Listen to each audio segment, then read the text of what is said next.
Hi everyone. Today we're talking with Liliia Sola. She's a real estate agent, and Lilia is going to share her business journey and some marketing tips. So, Lilia, could you tell us about yourself, please? Sure. Thank you so much for having me here. So, as Paulina mentioned, my name is Liliia. I'm a local real estate agent here in the Austin area. I work with buyers, sellers, renters sometimes, and I help people to navigate the complexity of the real estate market and real estate journey. And my mission is simple: helping your dreams come home. Awesome. Could you tell me a bit more about your marketing? What was your go-to market plan when you just started? Did you have a plan? Not really. I think as everyone who's just starting their business, it's hard to come to this clarity, the first place. And I would say that pretty quickly I understood that I need to provide some value to my clients, to my future clients, even to people that don't know me yet very well. So I decided to focus on providing educational content to help those who are just thinking about buying a home or selling their home to just figure out some of those things that might be a challenge for them during the process.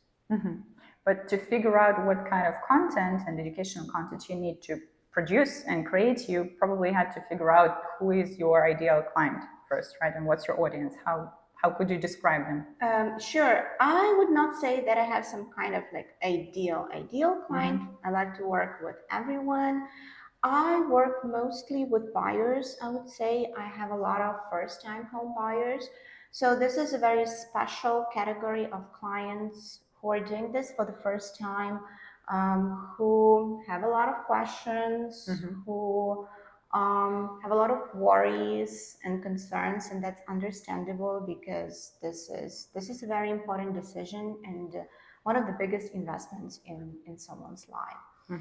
So I pretty quickly understood that they are not afraid of the process as it is. They are afraid that they don't understand things. They don't understand how it works.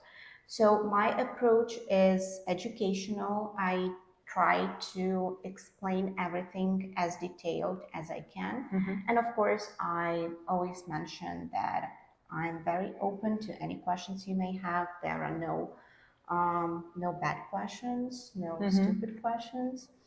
And the same in my content. So I try to bring them those pieces of value every time I do something, not just posting, whatever you need to buy, sell, here's my phone number, call me. And that's fine. Sometimes we have to do that because this is our business. But I think it just makes it better if you can give your future clients something from the very beginning and not just wait until they come to you and become your clients. So, I mean, educate them and Yes, exactly. maybe decrease their anxiety about the things that they do not know. Exactly. So with my content, I want them to know them a little bit before they come and we personally get in touch. Have you had any mistakes in your marketing or in your approach, probably during the first period that you started your business? Of course, I think everyone makes mistakes, and this is normal. This is how we learn. This is how we learn to build our business. I think that in the beginning, I was trying to do everything at once. I was following, the trends in real estate, looking at other agents, what they're doing, what they're posting, trying to like imitate them. Um, and also like using multiple platforms and just doing everything at once. And that just really leads to a burnout. You cannot do everything at once and do it well. So I decided to focus on my main two platforms, which is Instagram and Facebook. And I focused on educational content, as I previously mentioned, and just being more myself, showing who I am. That I'm not just the agent. There is a person behind it with life besides work, to show my involvement in my community, in the Ukrainian community. Yeah, so just don't be afraid to make mistakes, but learn how you can improve yourself. Yeah, but mistakes, I totally agree that it's a natural part of the Of course. process. You cannot avoid them, and sometimes you even need to welcome them. Of course. And speaking about doing everything at once, do you feel that this is like an inevitable first stage for a person who's transitioning to a new field or a new business or just starting doing something? And that's kind of a test and trial journey where you need to see which platform would work best or where you feel most comfortable. Or is it possible to focus from the very beginning? I think both. My advice would be start from one thing, get consistent with it, so you can do it easier, so that it takes less time to do something, and then just add things as you go. I believe it's natural that a lot of people try to do everything at once because they are afraid of missing something. They are afraid of missing opportunity, of missing client here and there, and like this is really natural. But best thing would be, I think, really to start with one thing and then just to add others as you go. Yeah, it's a very smart strategy. When you find But you something learn that's it. working. I learned it because I did it in a different way. Like back, Yeah. thinking back. Yes, that's okay. I agree, because when you find something that's working and you keep it working, and then you can add something new and learn something new and test some new approaches. Okay, thank you.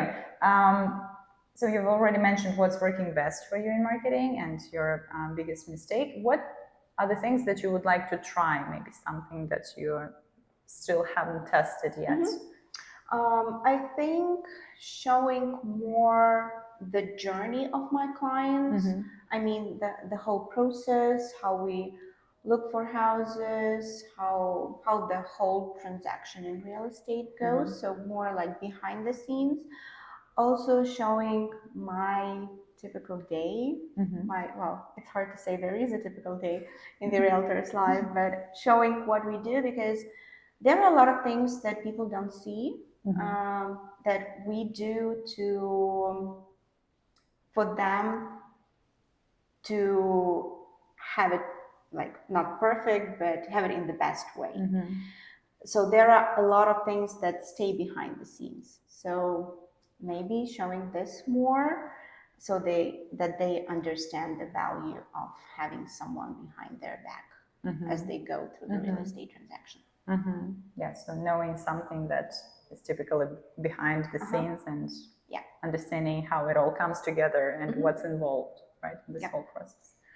That's great. That's a part of storytelling approach. Exactly. Right. So your personal story, which is a part of your personal brand, and also showing the client's journey, which is also a story, right?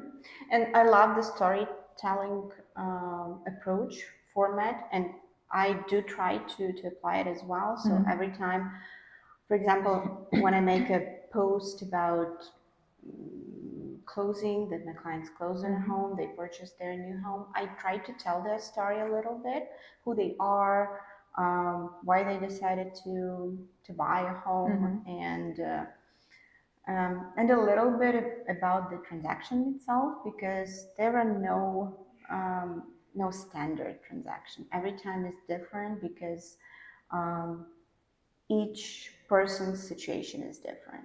So I try to talk about that a little bit, so that people, when they read these stories, they can understand, well, there is no like standard situation, and I shouldn't be worried that my situation would be different from someone else's. So that's okay that you have a different case, but Yes, they have a different absolutely. case, and you are able as a helper, right, Of to course. help manage that. Yes. Absolutely. And what's your vision for the future of your business?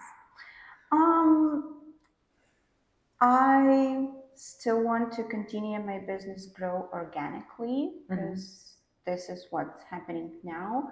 I get more and more referrals from those people that I had a chance to help. So I want to continue doing that. I want to continue helping my community, be involved in community events. And again, that helps me to get to know people. I always tell someone I just meet that if you have any questions, you're always welcome to call me, to text me. I'm not taking money for that. I'm always happy and willing to help with anything I can, with any advice I can. Also, I tell my clients, and I want to continue doing this, that our relationship does not end with closing. I'm your person for life. If you have anything happening after the closing, if you have any questions, if you need anything at all, any advice, you're always welcome to call, to text, whatever works for you. I want to continue this relationship after, let's say, business hours, business days. To have a deep approach, right? To basically become a Yeah. part of their, maybe not a part of their family, but a family friend for sure, because that's a pretty intimate process, right? Absolutely. And I'm sure this is people business, first of all. This is not about houses, to be honest.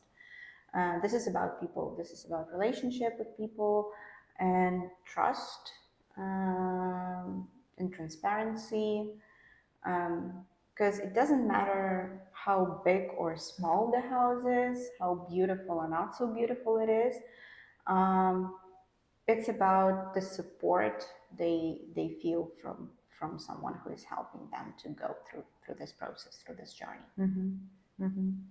That's great that you offer this approach.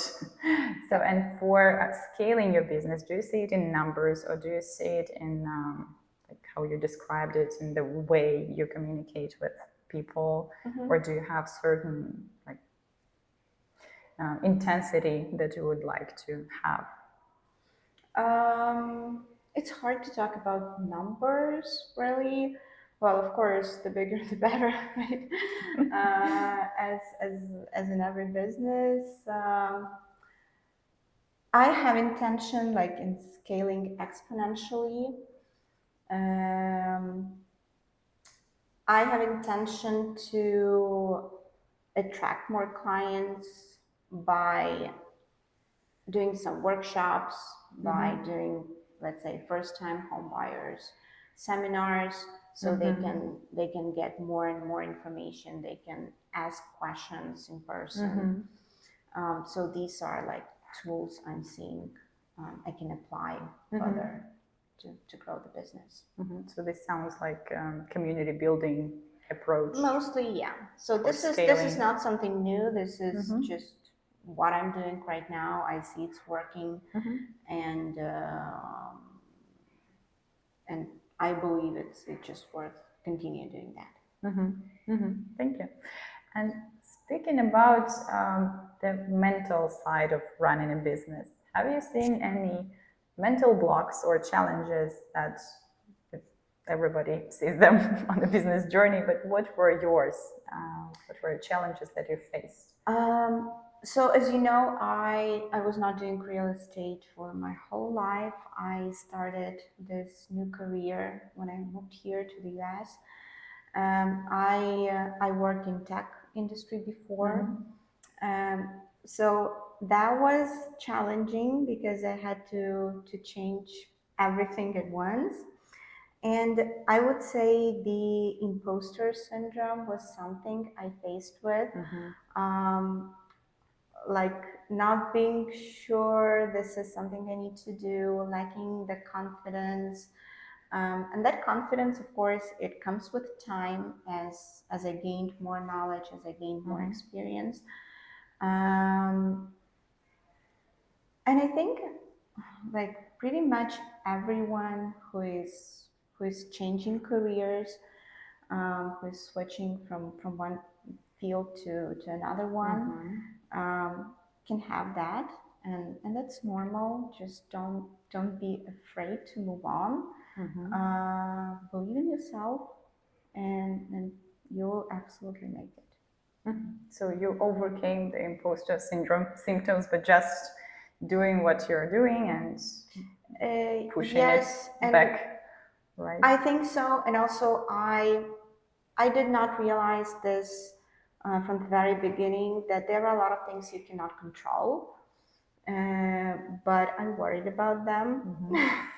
So at some point, I realized that it's really better to focus on those things you can control. What are those things in your business? Providing education to my clients, explaining them everything they need to know, acting proactively, like doing some things I know and I can do to prevent some issues happening.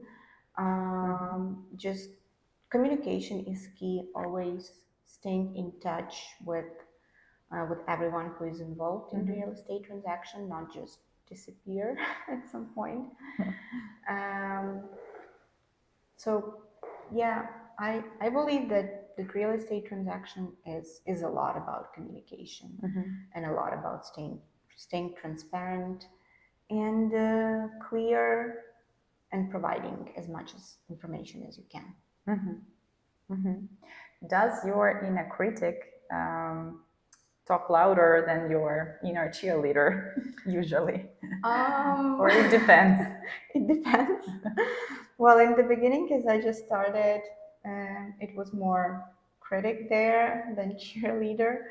Now I think it's more cheerleader, because, well, I became more confident in what I'm doing. So it's the cheerleader is more there, fortunately, luckily. Sometimes the critic still pops up, reminding about him, and that's fine, because that helps to improve yourself, to realize that you should not be stopping at some point. And I do spend a lot of time on educating myself, on attending different classes, different courses, gaining new certifications. So you're negotiating with your inner critic. Yes, I do. Proving him I wrong. do, and I think I'm pretty much successful in that. To bring the cheerleader more often, and to meet the cheerleader more often than the critic. That's good to know. Thank you for sharing your journey. And I have one more question. It's a philosophical one.